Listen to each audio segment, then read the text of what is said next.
सदर विधानसभा से all India मजलिस इत्तेहादुल मुस्लिमीन के प्रत्याशी और उत्तर प्रदेश के सबसे पहले एक प्रत्याशी हैं जो एक बार पहली बार उत्तर प्रदेश का अगर कोई कैंडिडेट यूपी से चुनाव लड़ा है तो इसरार भाई आज उनके बीच में हमें। इसरार भाई ये बताएं, आप सदर विधानसभा से ऑल इंडिया मजलिस इत्तेहादुल मुस्लिमीन के प्रत्याशी हैं, जनता आपको वोट क्यों दे? आपने जनता के लिए क्या किया है?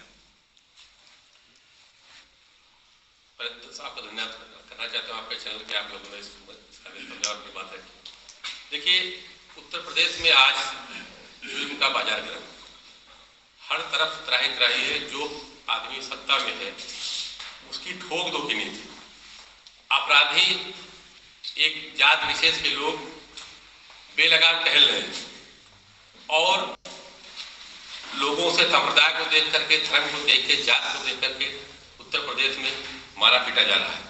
इसी उत्तर प्रदेश में 146 लोग पिछले 5 साल में सड़कों पर पब्लिक के बीच में पीट पीट कर, कभी गोश्त के नाम पर, कभी दाढ़ी के नाम पर मार डाले गए। अव्यवस्था इस हद तक है कि कोरोना काल में लोगों के पास ऑक्सीजन के सिलेंडर नहीं थे, लोग अपने घरों में कैद होकर रह गए थे, लोगों के पास किसी तरह की सुविधा नहीं पहुंच पाई। आज पूरे उत्तर प्रदेश में जंगल राज कायम है और इस समय मेरा ये मानना है कि जो रैलियों पर पाबंदी लगाई गई, सियासी रैलियों पर, वो इसलिए नहीं लगाई गई है कि कोरोना सिर्फ उत्तर प्रदेश में बढ़ रहा, इसलिए लगाई गई है कि अभी शुरुआती दौर में भी आपने देखा कि माननीय प्रधानमंत्री जी की रैली थी पश्चिमी उत्तर प्रदेश में, जिसमें जिस तरह दुर्दशा हुई, उस तरह हमको ये लगता है कि उत्तर प्रदेश में भारतीय जनता पार्टी की इस दुर्दशा को देख करके भारतीय जनता पार्टी के लोगों ने अपनी सरकारी मशीनरी को दुरुपयोग करते हुए ये पाबंदी लगाने का काम किया है, जिससे और दल जो भारतीय जनता पार्टी के को हराने के लिए खड़े हैं वो अपनी चुनाव कैंपेन कायदे से न कर सकें। इसलिए मेरा ये मानना है कि आज हर शोषित, वंचित और कमजोर समाज के लोगों को इकट्ठा होकर के अपने मतों का प्रयोग करते हुए इस सरकार को उत्तर प्रदेश से बेदखल करना चाहिए और तमाम शोषित वंचित समाज के लोगों ने मिलकर के एक शोषित वंचित समाज का मोर्चा भारतीय जनता भागीदारी परिवर्तन मोर्चा का गठन किया है, जिसमें हमारे घटक दल के तमाम नेता हैं और सब लोग मिलकर के उत्तर प्रदेश में लगभग 403 सीटों पर चुनाव लड़ने जा रहे हैं, जो इस सरकार को इसकी तमाम नाकामियों को की वजह से इसको रिप्लेस करके उत्तर प्रदेश में एक अच्छी कारगर सरकार देने की हम लोग कोशिश कर रहे हैं। इसलिए इस सरकार को हटाना चाहते हैं। ऑल इंडिया मजलिस इत्तेहादुल मुस्लिमीन आगामी चुनाव किन मुद्दों पर लड़ेगी? प्रमुख मुद्दे क्या होंगे? आने वाले चुनाव में सबके साथ न्याय, सबको इंसाफ मिले, ये हमारा मुद्दा है। हमारा प्रमुख मुद्दा ये है कि कोई भी हुकूमत, कोई भी सरकार तब तक बेमाने है जब तक समाज के हर तबके के साथ इंसाफ न हो। इंसाफ दिलाना, समाज के सबसे निचले पाए में बैठे हुए व्यक्ति को इंसाफ दिलाना ही हमारे पार्टी की पहली प्राथमिकता है। मजलिस इत्तेहादुल मुस्लिमीन लोगों को इंसाफ और हर समाज को उसके भागीदारी के हिसाब से, उसकी संख्या अनुपात के हिसाब से उसकी हिस्सेदारी दिलाना चाहती है। इसलिए ये हमारा जो है प्रमुख एजेंडा है। जैसे कि आपको MIM से बड़ी जिम्मेदारियां मिली हैं, जो कि प्रतापगढ़ के सदर विधानसभा से मानी जाने वाली सीट मानी जाती है और आप इस सदर से उम्मीदवार हैं दूसरी बार। पिछले बार किसी कारण से आपको जीत नहीं हासिल हो पाई, इस बार क्या मुद्दा रहेगा आपका? किस तरह से अपनी पार्टी को मजबूत बनाएंगे और किस तरह से जीत की तरफ ले जाएंगे अपनी पार्टी को? प्रतापगढ़ में हमारी पार्टी जब से 18 से मैं इसका 1 जनवरी 18 से मैं इसका जिम्मेदार बनाया गया, तब से लगातार गरीब मजदूर और दलित समाज के लोगों की हक और इंसाफ की लड़ाई लड़ रही है, जिसका जीता जागता नमूना था कि पिछली मर्तबा मैं चुनाव में आया था और चूंकि बाई इलेक्शन अटेंडेंट डिक्लेयर हो गया था, 15-20 दिन, 1 महीने की मेहनत में आपने देखा कि लगभग जो है 20,500 के आसपास में वोट मिले थे। आपने देखा कि उत्तर प्रदेश में 4 मरतबा सत्ता में रहने वाली समाजवादी पार्टी हमारी मजलिस इत्तेहादुल मुस्लिमीन के बराबर में खड़ी थी, उसकी हैसियत नहीं थी। 3 मरतबा उत्तर प्रदेश में बहुजन समाज पार्टी सत्ता में रही, उससे ज्यादा, उससे 5000 वोट हम लोग आगे थे। 50 साल तक उत्तर प्रदेश में हुकूमत करने वाली कांग्रेस को हम लोगों ने यहाँ हराया। 3 बड़ी पार्टियों को हमने यहाँ पर बराबरी से की हार दी, बहुजन समाज पार्टी को, कांग्रेस को हरा दिया और समाजवादी पार्टी के बराबर खड़े थे। तो ये कुछ न कुछ हमारी कार्यकर्ता थी, हमारी पार्टी की हम लोगों की कार्यकर्ता, जिसकी जनता ने हमको पसंद किया। और हम लोगों को भरोसा दिलाना चाहते हैं कि मैं प्रतापगढ़ में लोगों को पक्की सड़कें, मलमल से बिछी हुई सड़कें देने का वादा नहीं करता, लेकिन मैं इंसाफ दिलाने की गारंटी देता हूं कि अगर हमारे लोग जीत कर आएंगे तो समाज के सबसे निचले पायदान पे खड़े हुए इंसान को इंसाफ दिलाएंगे। इस बात की हम जिम्मेदारी लेते हैं। इस बार कितने सीटों पर आप चुनाव लड़ रहे हैं? प्रतापगढ़ में सारी विधानसभा सीटें हमारी पार्टी लड़ रही है और पूरे हमारी पार्टी प्रतापगढ़ में हमारा जो मोर्चा है वो सारी सीटों पर लड़ रहा है और पूरे उत्तर प्रदेश में 403 सीटों पर हमारा परिवर्तन मोर्चा चुनाव लड़ रहा है। MIM के खाते में कितनी सीट गई है प्रतापगढ़ से? प्रतापगढ़ में MIM के खाते में 2 सीटें हैं। कौन कौन सी? रानीगंज और सदर। रानीगंज में कैंडिडेट घोषित हो चुके हैं। रानीगंज में हमारे संभावित कैंडिडेट है अनिल सरोज जी। फाइनल मोहर लग गई उन पर? जी, पार्टी फाइनल मोहर लग गई, कुछ टेक्निकल जो कागजी कार्रवाई है वो भी हो रही है। सबसे बड़ा ठप्पा आपकी पार्टी पर और आपके राष्ट्रीय अध्यक्ष पर लगता रहा है कि भारतीय जनता पार्टी की बी टीम है।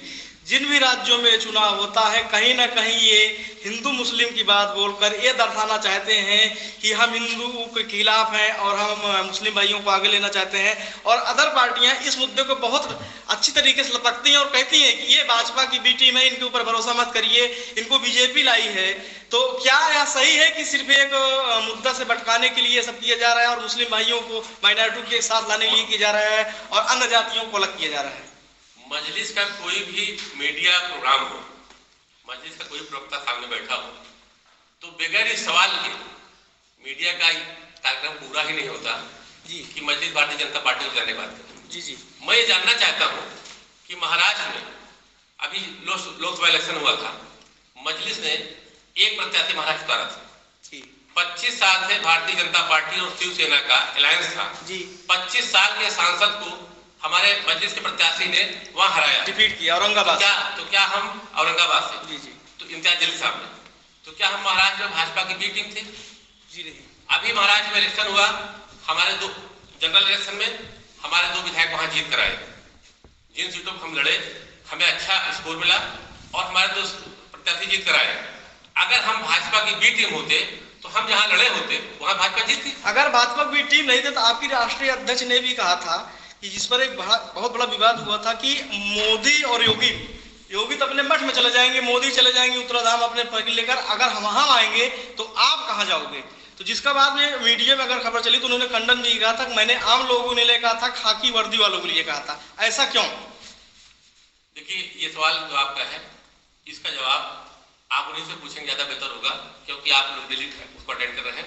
मैं इस सवाल का जवाब जी हमारे जो और हमारा प्रतापगढ़ जो है यहाँ बहुत सरकारें रही हैं, बसपा भी 4 पंचवर्षीय कार्यकाल बिताया है और सपा भी रही है लगभग 3 पंचवर्षीय, और उसके बाद बीजेपी भी रही है।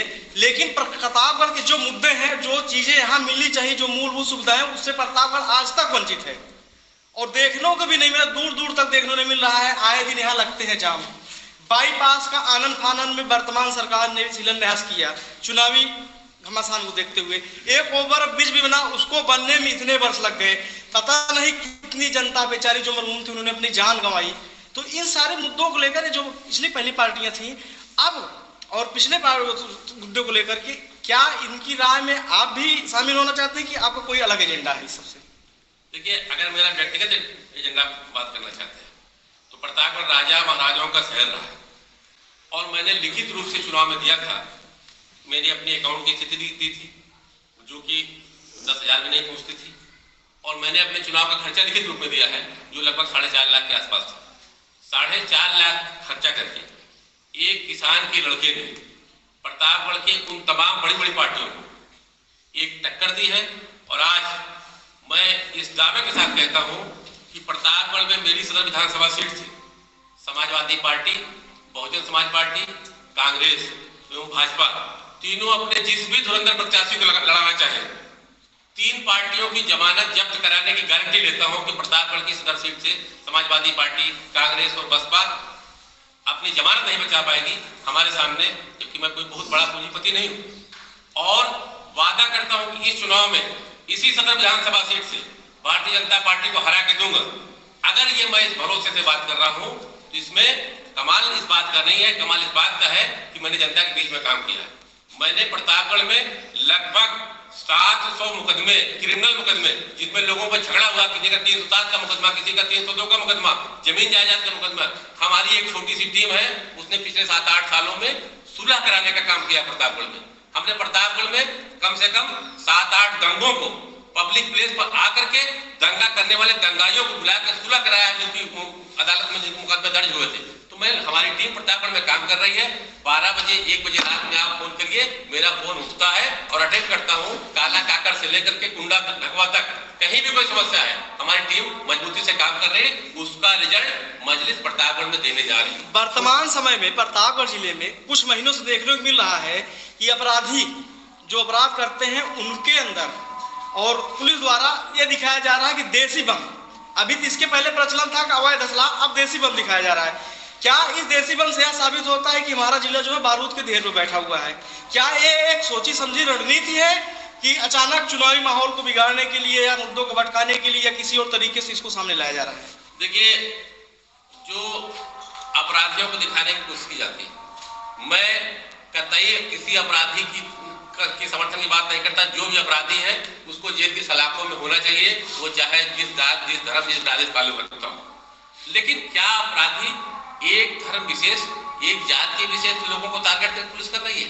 अभी आप देखिए कि चुनाव में कुछ लोग कर रहे हैं और उनकी क्रिमिनल हिस्ट्री आ रही है 35-40 मुकदमों की।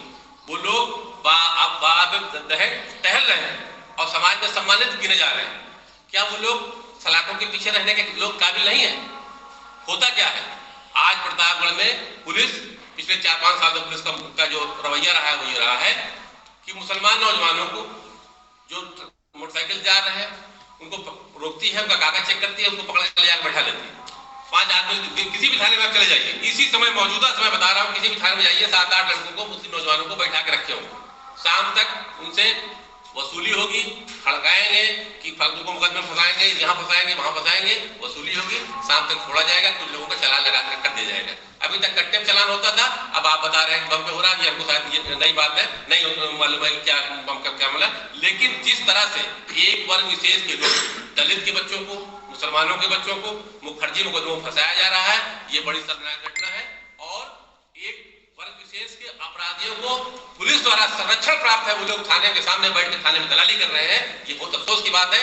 कानून की निगाह में सबको साथ एक होना चाहिए। हमारे जनपद में 2 मुद्दे सबसे बड़े हैं। पहला है रोजगार, जो तो यहाँ नगड़ रहा है, इससे पहले भी हम आपसे बात कर चुके हैं, और देखने में भी आ रहा है कि छुट्टा जानवर इस पूरे जनपद में, जिस भी आप गांव में जाइएगा, किसान इतने परेशान हैं, उनकी दिन रात की चैन जो है एकदम खराब हो गई। बेचारे चाहे सर्दी हो, चाहे गर्मी हो, चाहे बरसात हो, उसी खेत में पड़े हैं और उनके अनाज जो है, जानवर जो हैं, जो बोए जाते हैं, फसलें तैयार होती हैं, उसको चट कर जा रहे हैं। तो क्या ये समस्या बनाई गई है कि आम पब्लिक द्वारा या सरकार द्वारा जो गौशाला बनाए गए हैं उसको सही ढंग से संचालित नहीं किया जा रहा है, जिससे किसान परेशान है? देखिए, पशुपालक हमेशा पशु पालते थे, ये आज पहली मर्तबा नहीं हुआ कि पशु हमारा टहल है, पशु पालते थे। लोग अपने हिसाब से पशुओं का व्यापार करते थे। आपको जितने पशुओं की जरूरत थी उसको आप पालते थे, जिसको बेचना चाहते थे बेचते थे। मौजूदा हुकूमत ने यह महसूस किया कि पशुपालन को अगर हम इस तरह डिस्टर्ब करेंगे तो मुसलमानों का खास करके कसाई समाज डिस्टर्ब होगा। ठीक, मैं बड़ी एक बात कहना चाहता हूँ कि आज हिंदुस्तान में, पूरे हिंदुस्तान में मुसलमानों की सरकारी नौकरियों में कोई परसेंटेज नहीं, कोई हिस्सेदारी नहीं। अगर हमारे लोग ट्रक का पंचर जोड़ना नहीं जानते, मिस्त्री रिंच चलाना नहीं जानते, गाड़ी चलाना नहीं जानते, तो हमारे लोगों के पास रोजगार नहीं है, सरकार की तरफ से कोई रोजगार नहीं है। तो हमारा समाज तो पूरी तरह जो है आत्मनिर्भर समाज है। नौकरी की समस्या उनकी है, जिन लोगों को नौकरियां मिलती थी, हमको तो मिलती नहीं। न सपा सरकार में मिली, न कांग्रेस सरकार में मिली, न बसपा सरकार में मिली। तो जो बेरोजगारी की समस्या है उन लोगों की है जिसको सरकारी रोजगार चाहिए। हमारा समाज तो आत्मनिर्भर समाज है। आप सारी नौकरियां बंद कर दो, हमको कोई दिक्कत नहीं, हमारे लोगों के पास हुनर, हम कमा रहे हैं, खा रहे हैं, हमको कोई दिक्कत नहीं। लेकिन जो लोग पिछले सरकारों में थे और सरकारी जो आमदनी से लूट रहे थे, आज गाज उनके ऊपर गिरी। आज जो लोग सरकारी संसाधनों का दोहन कर रहे थे वो परेशान है। हमारा समाज तो नहीं परेशान है। तो मैं तो चाहता हूँ सारा समाज आत्मनिर्भर हो जाए। हमारे वो कहते हैं कि प्रधानमंत्री जी के, लेकिन ये आत्मनिर्भर बनेगा कैसे? भाई प्रधानमंत्री जी का सपना है, मुसलमानों ने आत्मनिर्भर बन के दिखाया है ना कि मतलब मुसलमान आत्मनिर्भर है जी। आप लोग बाकी समाज के लोग बनना चाहिए। आप आत्मनिर्भर के माध्यम से इस अपने समाज, खासकर माइनॉरिटी समाज के युवाओं को क्या संदेश देंगे कि आत्मनिर्भर कैसे बनना है और आप कैसे आगे जाएंगे ताकि आप टारगेट करना है? देखिए,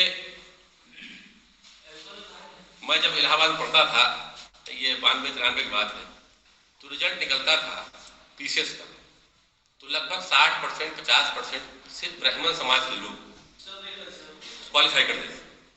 तब लोग ये कहते थे, आजकल चर्चा होती थी कि नहीं ब्राह्मण बहुत काबिल होता है इसलिए वो क्वालिफाई कर रहा है, बाकी लोग पढ़ते नहीं है। मुसलमान समाज के बच्चे पढ़ते थे, हमको भी समझ में आता था मुसलमान समाज के बच्चे नहीं पढ़ते।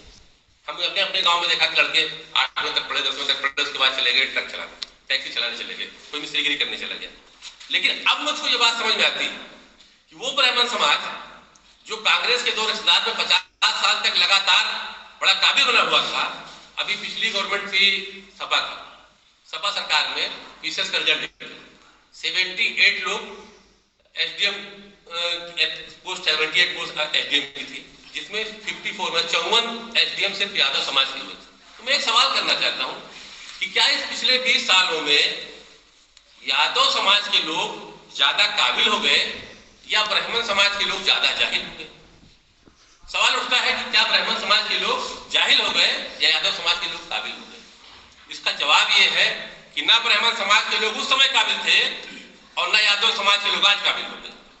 संसाधनों का बंटवारा जो सत्ता में है वो बाकी समाज के लोगों का हिस्से को लूट रहा है और एक समाज के लोग को दे रहा है। ये काम समाजवादी पार्टी की सरकार में यादव समाज का विकास हुआ, बैकवर्ड समाज में कुर्मी समाज का विकास नहीं हुआ, केवट समाज का विकास नहीं हुआ, और यही काम कांग्रेस समाज में सिर्फ ब्राह्मण समाज का विकास हुआ, बाकी लोगों का विकास नहीं हुआ। कोई भी वेलफेयर स्टेट तब तक नहीं बन सकता जब तक समाज के सारे लोगों को उनकी भागीदारी न मिले।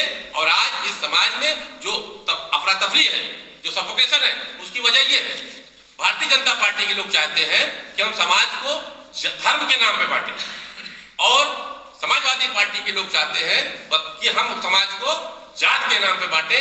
न तो जात के नाम पर बांट के समाज तरक्की कर सकता है, न धर्म के नाम पर बांट के समाज तरक्की कर सकता है। समाज के हर पायदान पे बैठे हुए इंसान को, एक सबसे निचले पायदान से लेकर के ऊपर पायदान तक बैठे हुए लोगों को, सबको उनकी हिस्सेदारी जब तक नहीं मिलेगी और सबको न्याय नहीं मिलेगा, तब तक समाज एक वेलफेयर, ये मुल्क एक वेलफेयर स्टेट नहीं बन सकता।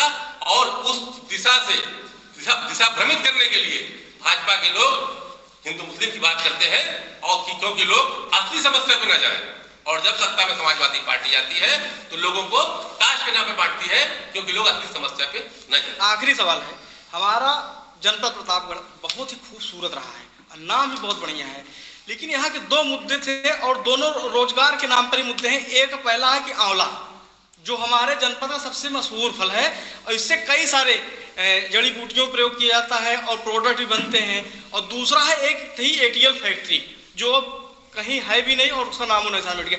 तो क्या अगर आप इस विधानसभा से, आप सदर विधानसभा से आप कैंडिडेट होते हैं या आपकी पार्टी कोई और कैंडिडेट होता है, जीतता है, तो इन 2 मुद्दों को विधानसभा में किस तरह से उठाएगा और क्या दोबारा यहाँ पर इन दोनों को नाम या इनका स्थान दिलाने की कोशिश करेगा, किस आधार पर?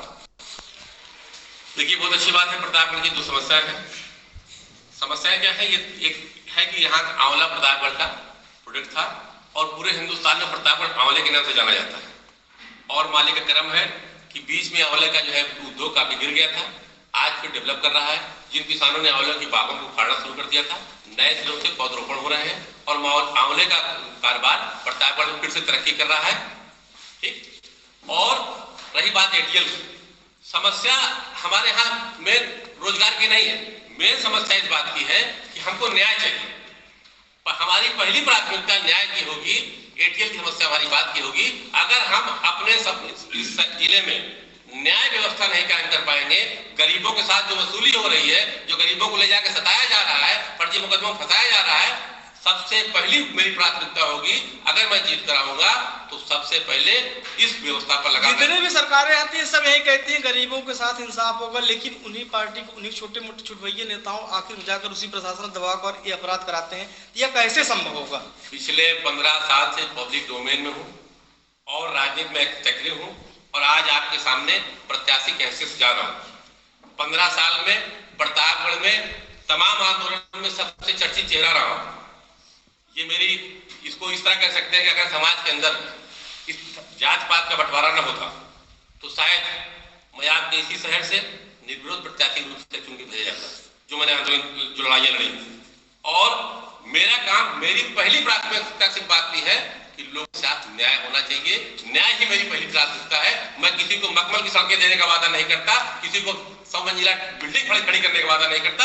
न्याय अगर नहीं मिलेगा तो मैं समाज के सबसे निचले तबके को न्याय दिलाने की कोशिश करूंगा। ये मेरी प्राथमिकता होगी। अगर जनता ने मेरा साथ दिया तो मैं सबके साथ न्याय दिलाने की कोशिश करूंगा। कुछ लोगों का मानना है कि MIM पार्टी केवल मुस्लिमों की राजनीति करती है। भाई देखिए, लोगों का मानना हो सकता है। क्या आप ये मानेंगे कि शिवसेना सिर्फ हिंदुओं की राजनीति करती है? अकाली दल सिर्फ सरदारों की राजनीति करता है?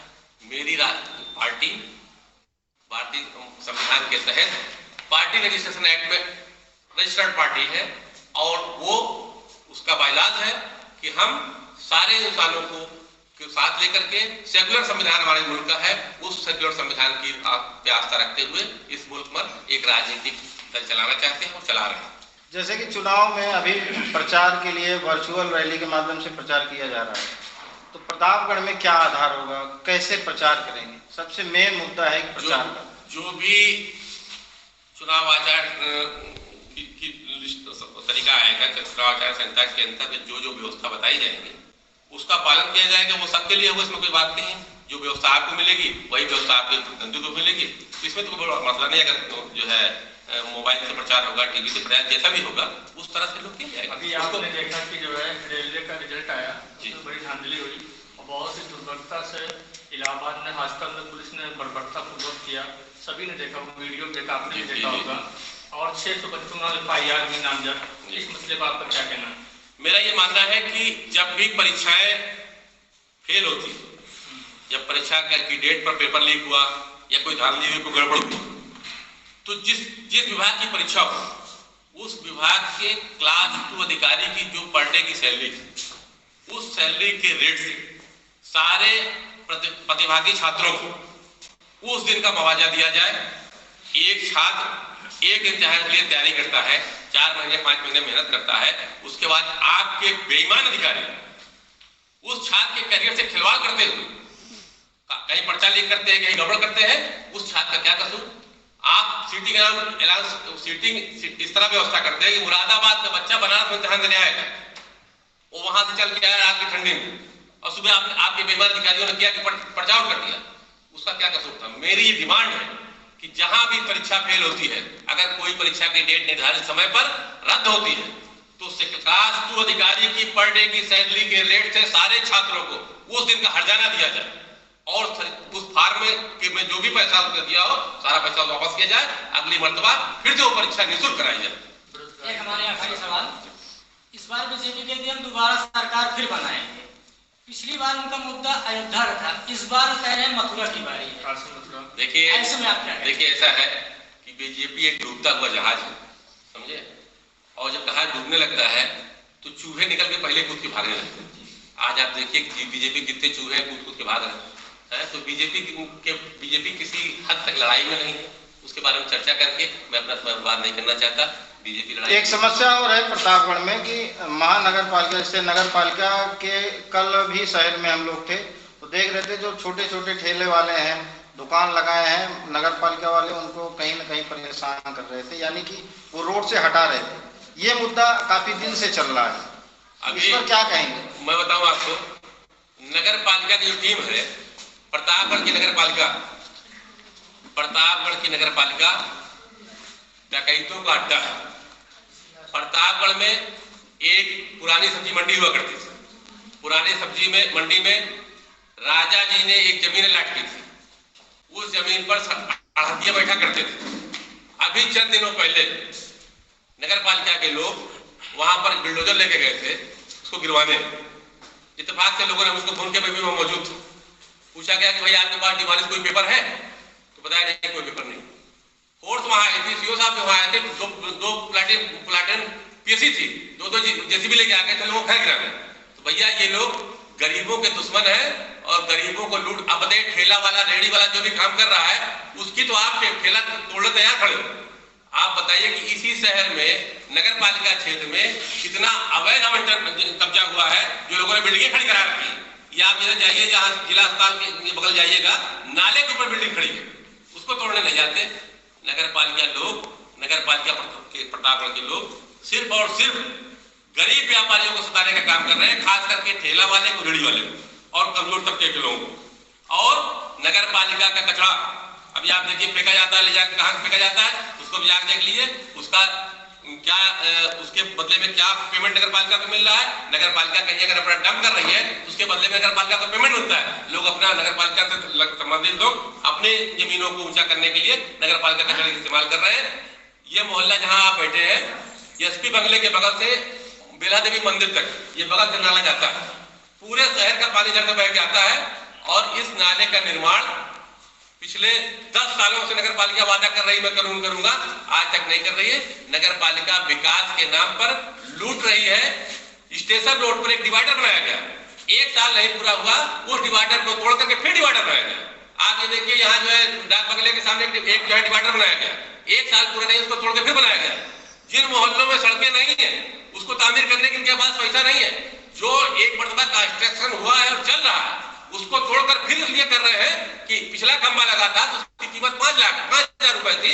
आपकी जो खंबा लगा इसकी कीमत 1.5 लाख रुपए है। तो पिछले खंबे में हमको 1,000 रुपए दलाली मिली थी, आपकी हमको 50,000 दलाली मिलेगी। इसलिए उसी पुराने कंस्ट्रक्शन को गिरा करके नए सिरे से काम कर रहे हैं। प्रतापगढ़ की नगर पालिका मोस्ट बेईमानों की टीम है और प्रतापगढ़ के नगर के विकास के लिए काम नहीं कर रही है, अपनी झोली भरने का काम कर रही है। बहुत बहुत शुक्रिया आपका हम लोगों से जुड़ने का। और इस समय हम ऑल इंडिया मजलिस इत्तेहादुल मुस्लिमीन